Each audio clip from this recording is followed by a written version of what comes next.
Yeah, here we go, and live. Welcome, ladies and gentlemen, to the Ward Radio live stream.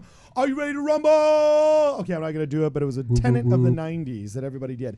I'm your host, I'm your host, Cardin Ellis. The studio is in Los Angeles, and it is full of a superstar cast today.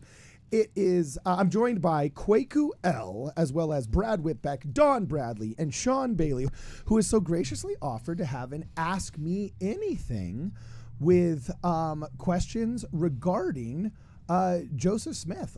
Okay, sick. So anyway, Don, really fast, just give us the Reader's Digest version of who you are, what's your story, and then we can just dive right in. I'm Don Bradley. At the age of about 17, I started doing Latter-day Saint history, archival research, particularly at the LDS Church Archives. I have never stopped. And I've become essentially, I like to call sort of a Joseph Smithologist, right? This is the main thing I have focused on in my life's work. I've spent tens of thousands of hours studying Joseph Smith in detail. I've created detailed timelines of different portions of his life to understand the events, look at the patterns of his behavior and what do those reveal about the man and what he was doing. And in the process of my research, much earlier in my life, I ended up finding things that troubled me, and I left the church. I stopped believing. I left the church officially for 5 years, had my name removed from the church records, and then in part as a result of, initiated actually very much by further research and things that I was finding that were much more positive about the history of the church, I came back. I was rebaptized, and like I said, I've written a book on what we can know about the coming forth of the Book of Mormon and what was in the last 116 pages. I've written on Joseph Smith and polygamy. I was the primary researcher for the Joseph Smith polygamy series that Brian Hales did. Stacks about this high, maybe. Massive set of books, cites some 1,500 sources. I collected most of those sources for him. I've written on the First Vision, the Kinderhook plates, all kinds of things. I sort of do all things Joseph Smith. Wow. Okay, so we got a question for you here. What's the best evidence that you see of Joseph Smith being a prophet for and against that claim? Okay, so this is an interesting question, and it straddles a line, right? So mostly what I present on and so on is actually the history of Joseph Smith, right? And so this question gets to, so as a historian, it's really straightforward. I mean, it's difficult, but it's still straightforward to assess someone's motives. But when you start like arguing, so I have plenty of evidence for Joseph Smith's religious sincerity. I would put that forward as actually one of the better evidences that he was a prophet, with the understanding that he could have still been sincere and yet not been a prophet, right? Okay, fair. So some of the evidence for his sincerity, we're actually doing an episode on the origin of Nauvoo polygamy, or have done one, and that actually will lay out some of what I see as some of the best evidence of Joseph Smith's sincerity, that even it actually becomes clear when we look at the patterns of Joseph Smith's behavior in polygamy, more of what his motives were and weren't. And that pattern helps show that he was religiously sincere. He was doing this for religious reasons, even though people tend to assume very much that he was not. I mean, as far as best evidence is that he was not a prophet, I mean, I suppose someone could point to, like, in the case of the Book of Abraham, kind of the disjunction between what's on the papyri that we have, at least, from Kirtland, and then what Joseph Smith translates, that wouldn't call into question his sincerity, but someone could use that to say, hey, maybe he wasn't really a prophet. I mean, my sort of gut reaction to that is that Joseph Smith, the idea behind that is if Joseph Smith were a true prophet of God, he should be able to translate Egyptian funerary texts accurately. Well, a prophet is actually someone who speaks for God. It's not someone who translates Egyptian funerary texts, right? Because if it were, then anybody who has sufficient knowledge of Egyptology would be a prophet, right? So the question is, what would God have wanted the Latter-day Saints to have? I think like it makes much more sense he would want them to have the Book of Abraham than that he would want them to have a correct text of the Book of Breathings. That's actually a really good point. That's a really good point. So thank you. I think that the greatest evidence for Joseph Smith being a prophet is actually in the teachings. And I see things that he said about the first vision, things that are in the Book of Mormon that show such depths of understanding of divine grace, of the condescension of God, with Jesus being, as the Book of Mormon title page says, the eternal God, like coming down to our level to lift us up. That's really, there are historical evidences for Joseph Smith's sincerity, and then there are evidences, for him actually having been a prophet. And I see the power of the teachings and how they work in the lives of millions of Latter-day Saints, including myself, as the greatest evidence for him actually being a prophet. Luke Hansen, we've got a question about Joseph Smith and the Second Coming. Oh. The temple in Far West for sure needs to be built before the millennium, right? Like it's going to get announced in General Conference someday? You want to go first? This may be more in your bailiwick, but... Yes. What? Bailiwick. In your that bailiwick? That is the first time I've heard that casually used in my life. What? I have read that word. Your very wheelhouse. apropos. But I never heard it. Okay, dude, Kwaku, what's a bailiwick, bro? I wasn't born in 1750. I don't know what the hell Yeah, you're talking about. dude, Bailiwick? okay. I cannot bridge the gap between the medieval times from which you said, this is your bailiwick. What is that, Gaelic? Is that what people yelled before they burned a witch? No. Here's what I question, right? Yeah. Let's Okay. get it from Sean as well. So my understanding is that the Far West Temple does not need to be rebuilt before the Second Coming. The temples that do need to be built are the temples in Jerusalem and in the land of Zion, or the New Jerusalem. However, if my understanding of that is correct, the New Jerusalem is going to be absolutely massive at some point, and maybe Far West, maybe even Adam-on-Diamond as far away as 70 miles. That might all be one giant metropolis. Who knows? So, Josh, tell us what you noticed about the temple lot. Hi, everybody. I'm hiding in the corner, enjoying the conversation. And so one thing, I've had the privilege to be at Temple Square a couple times in Independence for some of the Book of Mormon symposiums that they have out there.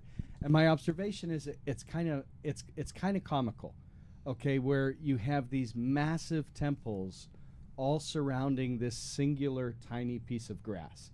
And we don't have any property out there. So for us, it's just kind of, because for me, wherever we build the New Jerusalem, I just want to be there, right? Sure. For us, When we're millionaires, we're going to buy you guys one. We're going to donate, dog. You can join the frenzy, bro. put us right in the middle. There's an empty spot of grass available, is what I've heard.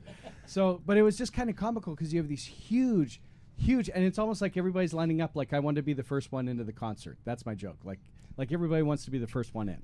And what was awesome about that is as he was describing how all of these different restoration groups are like, this is my spot, this is my spot, this is my spot, I was realizing, having just gone to Jerusalem, that's exactly what Jerusalem is like. Yeah, that's not a bug. That's a feature of the New Jerusalem. Like that is the New Jerusalem now, because you have the Muslims there. This is our spot. The Jews, this is our spot. The Armenians, this is our spot. Like Ottomans, this is our spot, right? All over the place. It was fascinating. So yeah, the New Jerusalem will hopefully be just as chaotic and cool as the Old Jerusalem, but just with hopefully wider. Do you know what happened?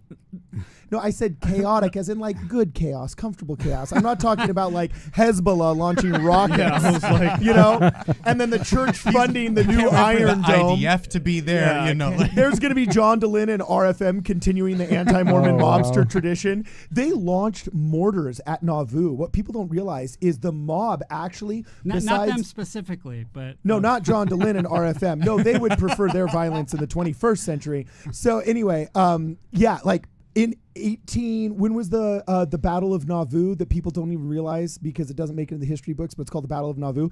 The mob had mortars. They were shelling Nauvoo. Like, how crazy is that? They were shelling Nauvoo. It was just wild. Indiscriminate shelling. So when people say like, oh, well, why wasn't Joseph Smith more clear of? Well, maybe because the Mormons were running from mortar fire. And this was pre-Civil War. This was like early mortars, right? Yeah, it was crazy. This one's a little bit funnier, and it probably is going to be a little bit faster. Who would win in an arm wrestle? Joseph Smith or Abinadi? Oh. So, as tough as Abinadi might be portrayed. With that old man strength, right? The wiry arms.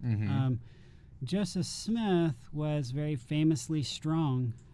He had the childhood leg surgery that made it difficult for him to walk properly, but it's been suggested that he may have deliberately compensated for that by strengthening his upper body because he was known to be able to really out-wrestle others. And so he skipped leg day. My money would go on Joseph Smith. What? He skipped leg day? Yeah, he might have, yeah. A lot of the later paintings of him, it shows like he's got a big belly and his legs are really skinny, but also realize they showed everybody like that. That was kind of it was like the Penguin in the first Batman by Tim Burton, you know? I've referenced this before, but what's the Hall of Fame that Joseph Smith was in? He was like in the North American Wrestling Hall of Fame, or like he's in some Hall of Fame of wrestling. What do you think about the South Park episode regarding Martin and Lucy Harris, where it portrays the lost 116 pages? Dumb. That actually jived with me, and I've always thought the lost 116 pages story sounded lame. Okay. So, when we look, so my book on the lost 116 pages, the second part is about what we can know about what was in the pages. The first part is what we can know about the history of the pages, like the translation, and then the theft. So I have compiled 40 some odd sources about the theft itself. Maybe a few more than South Park used. As far as I know, I've got all the currently available sources. And one of the things that I did is I arranged them chronologically. So what are the earliest mentions of the theft of those pages, and what do they say about that? And then what are the latest mentions? And so one of the things I was looking for was, how does people's understanding of what happened to the lost pages develop, right? And here's what I found. The idea that Lucy Harris burned the pages, right, that she stole them and burned them, first appears in print in the 1850s. This is after Joseph Smith's death, even. Like a quarter of a century after the theft. Event, And when it first appears, the author of the non-Mormon book who mentioned it was saying that it was supposed that Lucy Harris had taken the manuscript and that she had hidden it or given it to someone else or burned it. So it was clear they didn't know what had happened to it because they suggested multiple things that could have happened, this or that or that, right? The next book, the next source going chronologically that I can find on the theft actually is paraphrasing that earlier source. The first one, I can't remember if it was Orsimus Turner. I think it might have been. But anyway, the next person is saying, well, Lucy Harris could have taken the manuscript and hidden it, or she could have burned it. She probably did the latter. So now they're using the first guy, what the first guy said, but they're giving their own opinion. Well, it was probably that she burned it. And then the next person, around 1860, paraphrases this again and says she burned it. They leave out the fact that we don't know what happened to it. And they said, she burned it. And so basically what I found is that the further you get from the actual manuscript theft, the more likely people are to say Lucy Harris took the manuscript and burned it. Now, as a historian, that's not what I want to see. I want to see what's the story that people are tying closer to the event when people actually knew what they were talking about. Right? So Lucy Harris dies in 1836. So she dies like 15 years or so before the story comes out that she burned the manuscript. So they're not getting that from her 15 years after she's dead, right? So what we do know, I've got a source that I cite in the book, the Journal of William Wallace White, where he says that, BA name, right? Like, William Wallace. William Wallace White. Totally. I'm not understanding the acronym. What's BA? Is that bailiwick available? What is that? No, I'm just bailiwick kidding. archaic. Yeah, bailiwick archaic. So, where was I? Help me out. You were talking to William Wallace White. William Wallace White. William Wallace White. This guy kept a journal, And he hears Martin Harris Jr. speak, Martin Harris's son. And Martin Harris Jr. says, my dad told me over and over about the theft of the lost pages. And when he did, he said that initially he wondered if his wife may have taken the pages and hidden them or given them to somebody else. He didn't think she'd burned them. But he thought she might have taken them. But then on her deathbed, when they were estranged in 1836, she dies at the age of 40. On her deathbed, she denied knowing what had happened to the pages. So she's saying she didn't do it.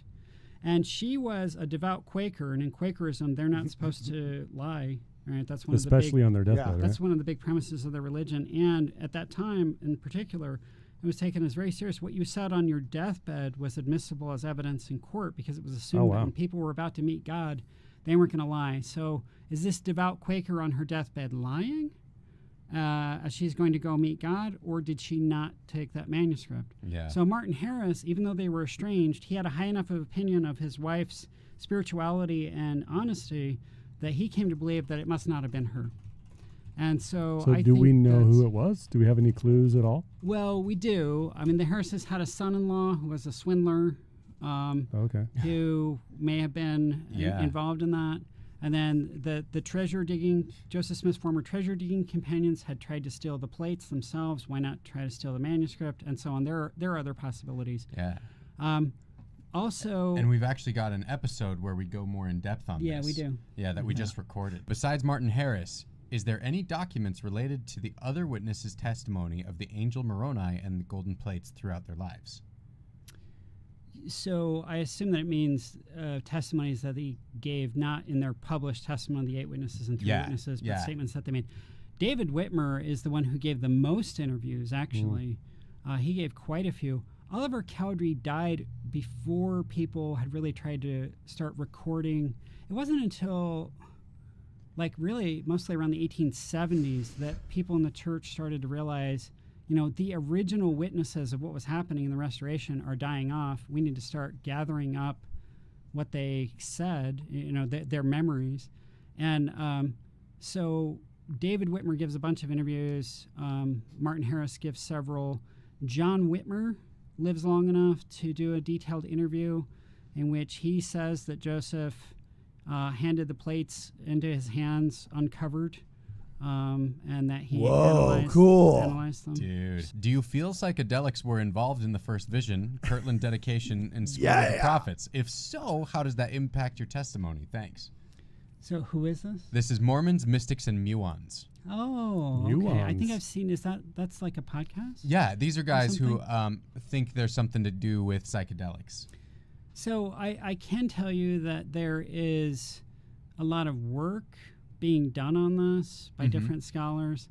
And obviously to most Latter-day Saints, this is going to sound like, like Joseph Smith was visited by aliens and the ancient aliens things, right? When they say, you these got a kinds problem of with that or something? What? Got a problem with that, huh?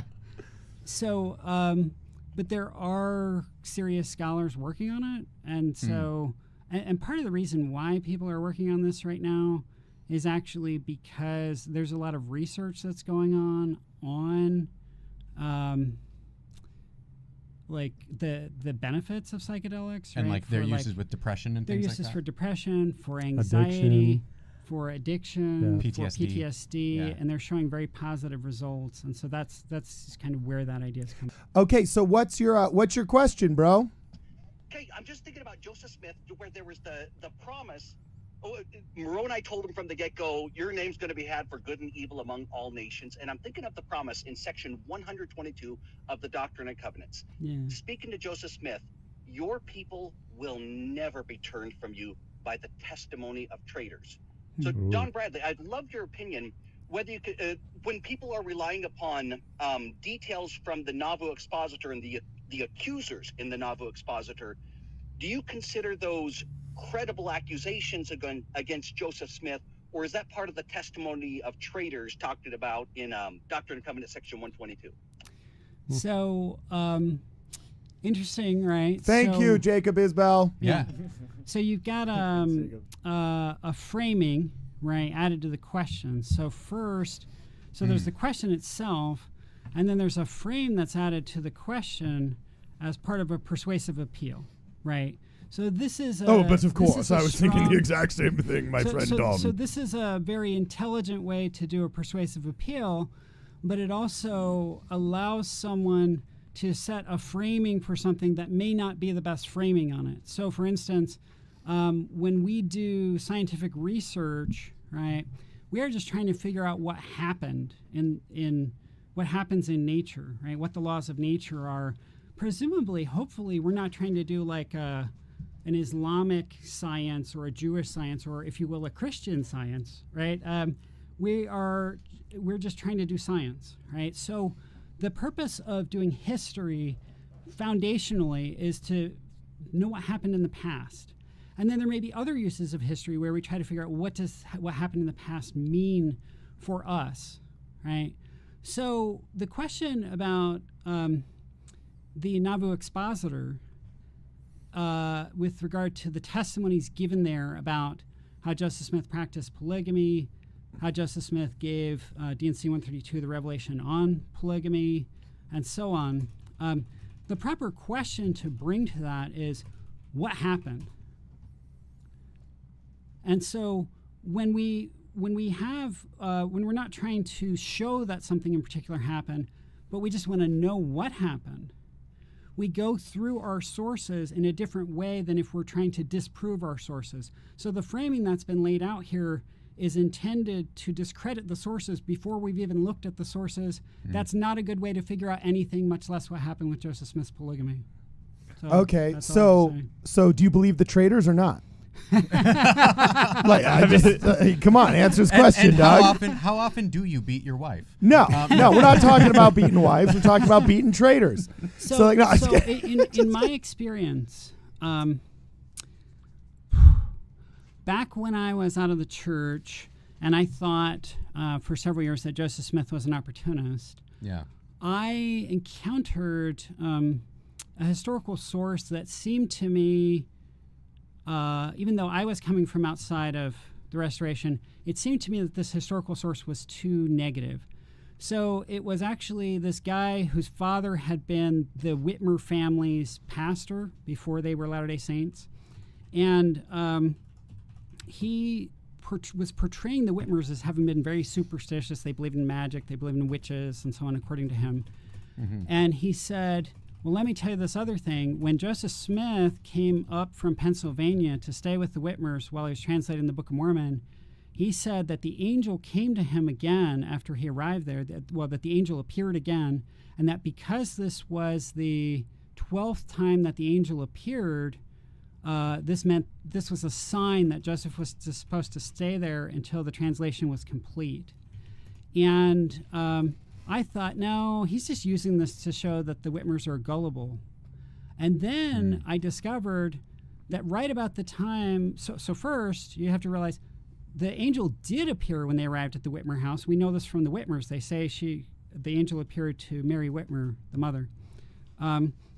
So then when Mary Whitmer sees the angel, I realized that this is actually when Joseph Smith is translating 1 Nephi 1, where Lehi talks about seeing someone who's shining like the sun descend, followed by 12 others.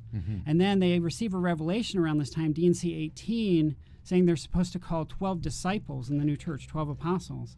And so the number 12 was popping up all over the place at this time in Joseph's Revelations, and I realized this source that was critical of the Restoration that I had dismissed, even though I didn't believe in the Restoration. I thought Joseph Smith was an opportunist. This source that I had dismissed actually really had something to it. And so I have a great respect for the historical sources. We can't divide the historical sources up into, defenders and critics or whatever. They all are seeing something from their angle. Even if they have a bias like this guy did, they can be reporting actual facts. Okay, next up, we've got, has Hugh Nibbly benefited your personal research into church history, the Book of Mormon and the Book of Abraham? Sure. So one thing, when I was growing up, Hugh Nibbly, of course, was really set up as a sort of role model within the church, someone who obviously did deep research, and through that research was able to contribute to the church, contribute to our understanding of the scriptures. I found that as a kid inspiring. There was a time when my mom went to some event and unexpectedly Hugh Nibbly showed up and spoke to them. And she said that she went up to him afterward and said, well, I've got a son who loves to study into, the church. And she said, what would you tell him? And he just kind of said, well, like, keep going, right? So that was cool. And Nibbly's stuff where he sees temple connections to the endowment all over the place is definitely valuable. And his emphasis on Zion is fantastic. Cool. All right. When I was a teenager, I called him up. I looked in the phone book and I got his number, and I had questions about like the Book of Mormon, and the only one I remember was about the name. Wait, hold on. You just cold called with Hugh his Nibbly? number in the phone book, Hugh Nibbly? I was an How old were you? unusual 17, 18-year-old. Oh, wow. Isn't that weird that phone books were a thing? That Yes. there was a book everybody got with your info on it without your... Isn't that weird? Uh-huh. Isn't that weird how we did I that? mean, Society was beautiful back then, though, bro. You don't remember life before the internet. So I called do. him up. I actually called Yeah. him. I asked, is Hugh there?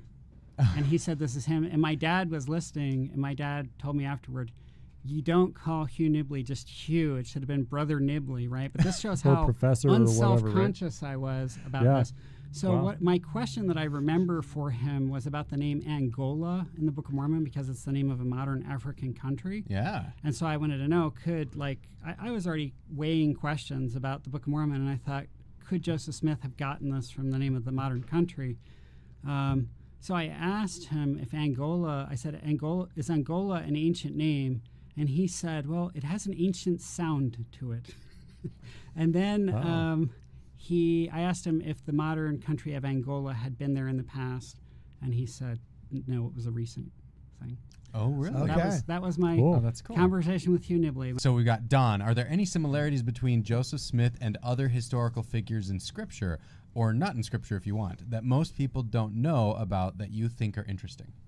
Yeah, very much, very much. It's a great question. So let's take, as a for instance, in the first vision, in one of the accounts of the first vision, Joseph Smith talks about how because of the glory of God around him, the trees appeared to be on fire, and yet they weren't consumed. So this is like Moses and the burning bush, right?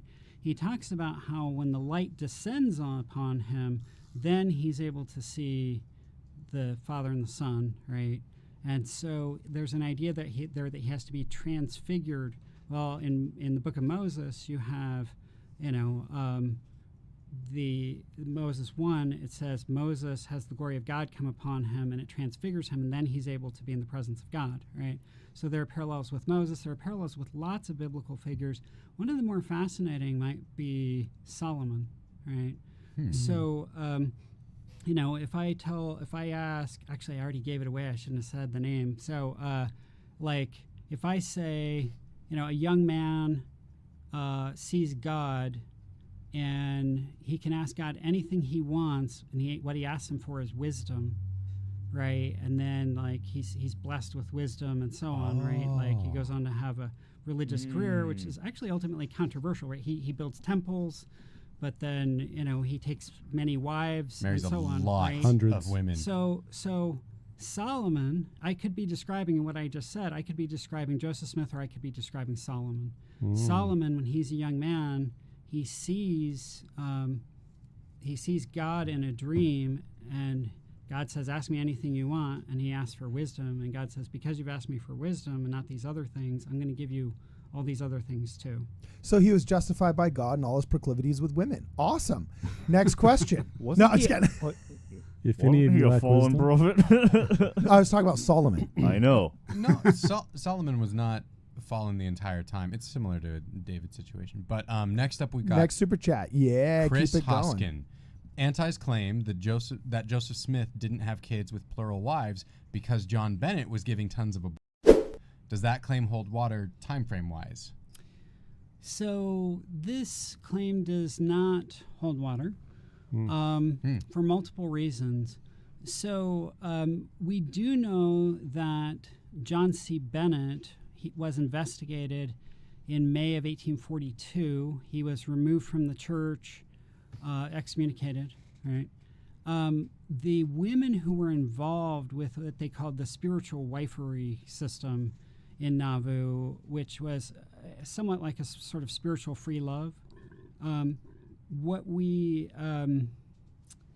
that was investigated, the women who were involved gave their testimonies, and at least one of the women said that John C. Bennett told her that if he got her pregnant, or if one of the guys who was doing this with him, some young men from the University of Nauvoo that he was teaching spiritual wifery to, if they got her pregnant, then John C. Bennett could perform an abortion. So we know that Bennett was, at least theoretically, using a to cover his own tracks. So we have a John record C. showing that John C. Bennett was maybe using it for himself. Yeah, right. Okay, yes. So the question is, was Joseph Smith doing this? So since we have accounts from many of... So think about it this way. We have accounts from the women that John C. Bennett and his sort of comrades in spiritual wifery, what they were saying to the women that they were sleeping with. We also have accounts, though, from the women that Joseph Smith proposed to, and several of them say that he taught them that polygamy was about raising up seed, right? It was about there being children, right, who were born into these marriages. And so if Joseph Smith had sold the polygamy to these women in that way, sold it, so to speak, then he would have been undermining his own approach to them by then having them abort. You know, it's like, well, what is this polygamy about? It's about producing children. And then when a child is conceived, oh, well, then he insists that they abort the children. That would have been a good way of shooting himself in the foot. We also see that Joseph Smith, early in Nauvoo, he's marrying women who are very pregnant, actually. And so it appears that he actually wants there to be children born into these marriages, not that he's trying to destroy children. And they were previously pregnant, not pregnant by him. What was life like for the saints and Joseph in Kirtland versus Nauvoo versus Far West? And we should maybe truncate this one a little so we can get to the rest. How many members would have had ready access to the Book of Mormon? Oh, at those different places? Yeah. Yeah.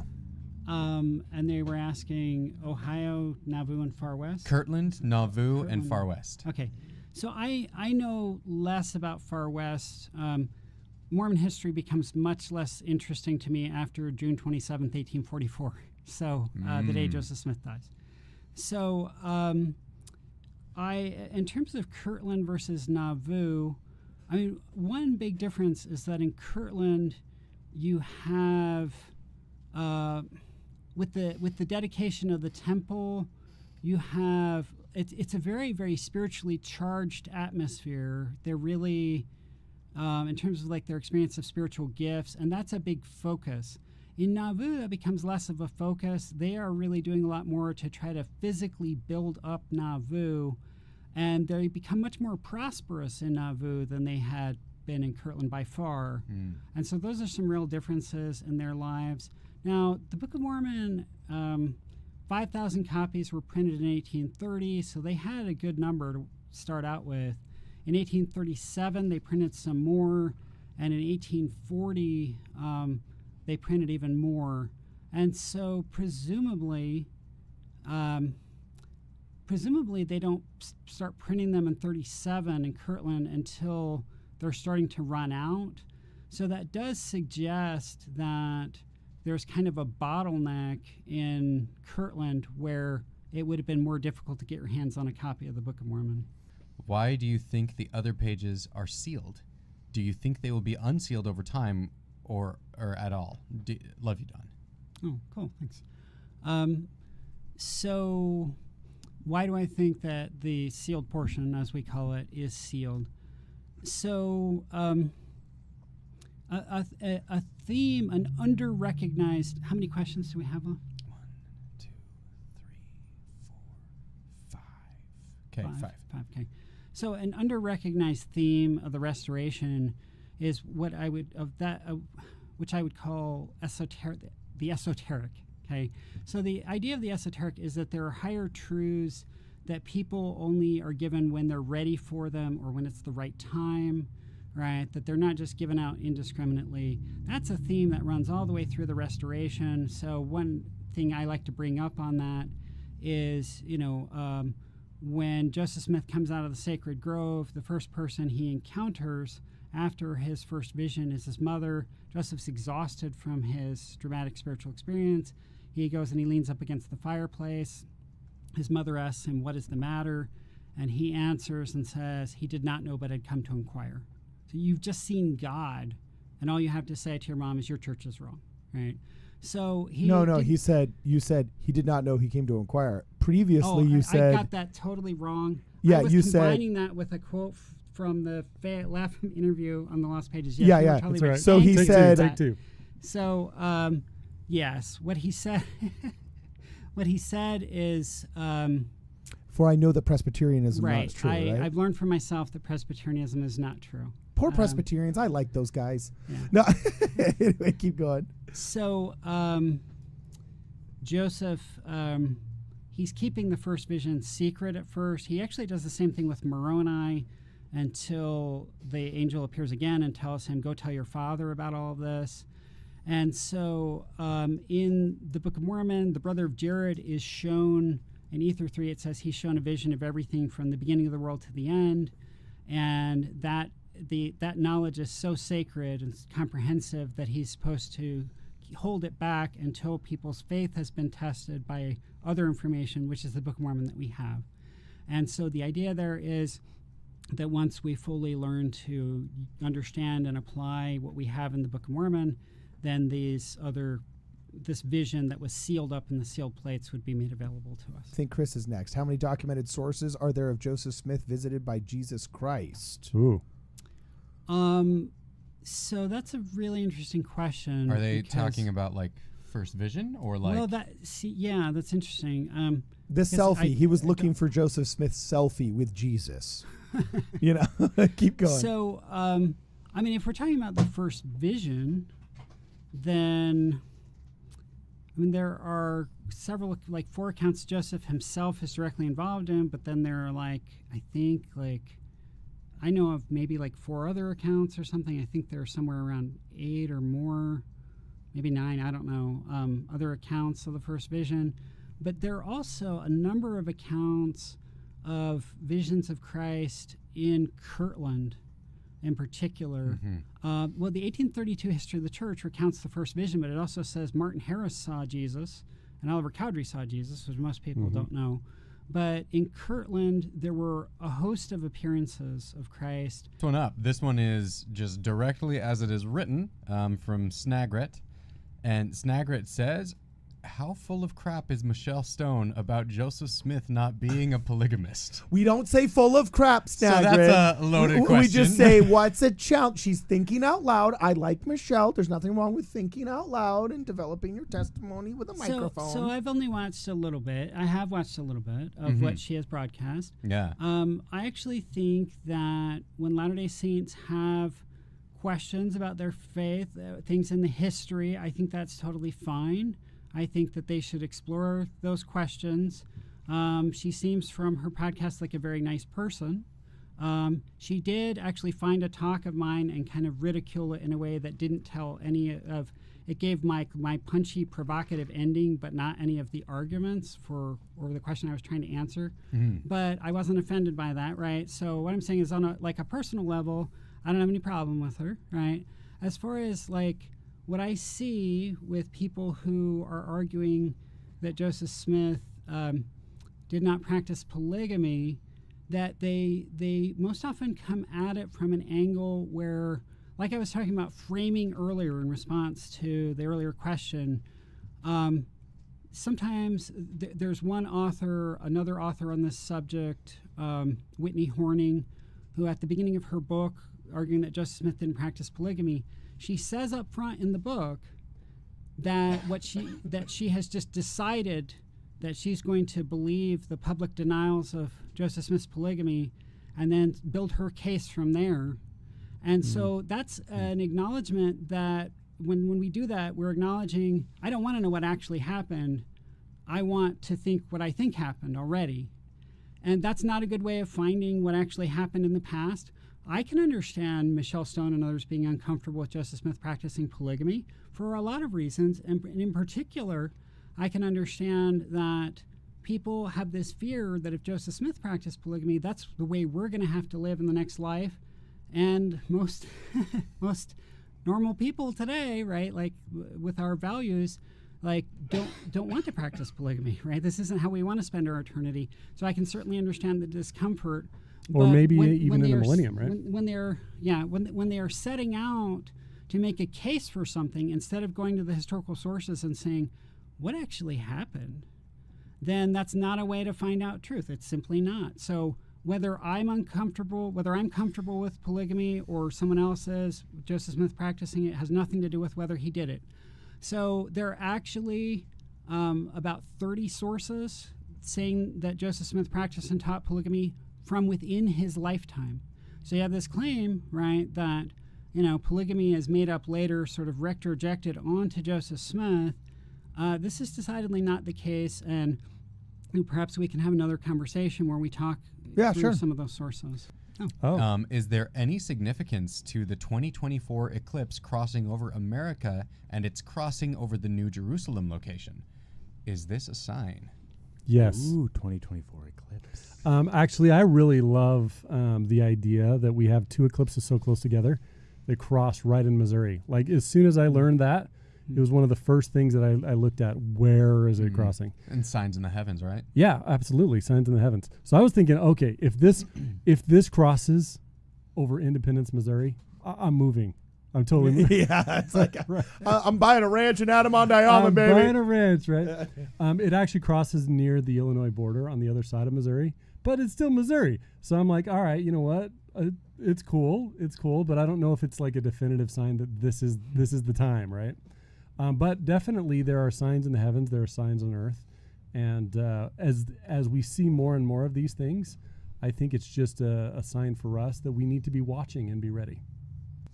What do you think of Joseph's understanding of, or Joseph's use of Elias as a title?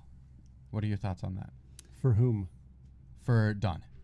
Oh. So certainly it's fascinating. I think that I understand where he's getting that, right? So if you look in Malachi, you have the idea that you have a prophecy at the end of Malachi, of course, that Elijah will return and turn the hearts of the children to the fathers and the hearts of the fathers to the children. And that most obviously one might think would refer to an actual literal return of Elijah, since it names him specifically. And this is like what of course happens in the Kirtland Temple in 1836. But in the New Testament, Elijah, they say that the prophecy of Elijah is fulfilled. Jesus says that it's fulfilled by John the Baptist. And the Greek version of the name Elijah that's given in the New Testament there is Elias. And so I think Joseph is seeing that there's an idea of a literal return of Elijah, but then that also takes the form of, there's also like a figurative return or spiritual return of Elijah in the form of this Elias. And so he makes the reasonable surmise from this that like an Elias is like a certain sort of figure that there can be more than one of. And what's your your identification of the Elias in DNC 110 and the rationale of that? Oh, okay. Well, I am fascinated with the idea. I mean, Joseph Smith's sermons and revelations give different identifications of Elias. And in one of his revelations, it says that it refers to John the Beloved, John the Revelator, and it says, this, if you will, is Elias. Section 77. And so that is the one that seems most interesting to me in the context of the Kirtland Temple. Joseph had earlier been visited by John the Baptist. For him to later be visited by John the Beloved is interesting because those two are paired in fascinating ways in the Gospel of John. Yeah. Right. And so it's an open question, but that's what I lean toward. Okay, next up from Keith S. Thoughts on the recent Joseph Smith daguerreotype? Yeah. Fascinating question. Okay, so I initially looked at it and thought to myself, no. I thought, I especially thought the eyes were too small. They were like too narrow. And then I started doing more exploration on this. I encountered my friend Curtis Weber shared some forensic analysis that he had done. And I was looking at the Nauvoo painting, portrait painting that Carden is going to be putting up. And I noticed that if you look at the size of the eyes and the sort of glisten of the skin and so on in the Nauvoo painting, I realized, that's not what a real person looks like. That this person has like childlike skin or angelic skin, like overly large eyes, and so on. And so I thought, well, maybe I've been comparing this daguerreotype to a painting that is not a realistic depiction of a person. Then, with Curtis Weber's analysis, I became convinced that it was Joseph Smith, and that I can actually discern that if you look at the eyes and you look up close and you look at the eye that looks smaller than the other eye, that is the eye that has the greatest gleam from the lights. And so, in other words, you can tell that he's squinting. And so once we realize that he's squinting, that explains why the eyes look so small, although piercing, right? And then I've done further work on the history of the daguerreotype that I hope to publish in the form of a paper. Alrighty, Daniel Stark. To what degree do you think the Kirtland Safety Society was Joseph's or the other church leaders' fault? Okay, that is a very loaded question.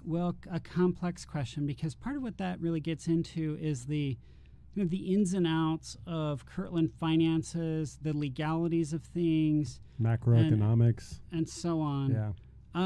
I think definitely Joseph Smith plays a role in the failure of the Kirtland Safety Society. They really did not know. They were not economists. They were not bankers. They really did not know what they were doing. However, if you look at, they happened to start a bank just within a few months of the largest bank collapse in American history, the Panic of 1837. And so mostly what happened wasn't necessarily the fault of anyone in particular. It was really, really, really terrible timing. Yeah. From Zachary Thornton. Don, Emma disliked Brigham Young. Was Joseph displeased with her attitude towards Brigham? Oh, okay. That is a fascinating question. Yeah. And I am not sure how much we have in the way of evidence to bear on that question. One thing that you have with the dynamic between Emma and well, let me put it this way. I actually would imagine that whether or not Joseph was displeased with Emma's attitude toward Brigham, I think he probably would have been displeased with Brigham's attitude toward Emma because Joseph was actually, he could really be into like defending his family, right? And so Brigham did not have a high opinion of Emma, but they really saw very different angles on Joseph. Obviously, Emma sees Joseph primarily in the context of him being a husband and father. Brigham experiences him in the context of the priesthood quorums. He looks up to him, is loyal to him as an authority. And so they experience such different aspects of the man that I think it's really not surprising that they would view Joseph very differently, and they would view each other across the chasm of all these disagreements.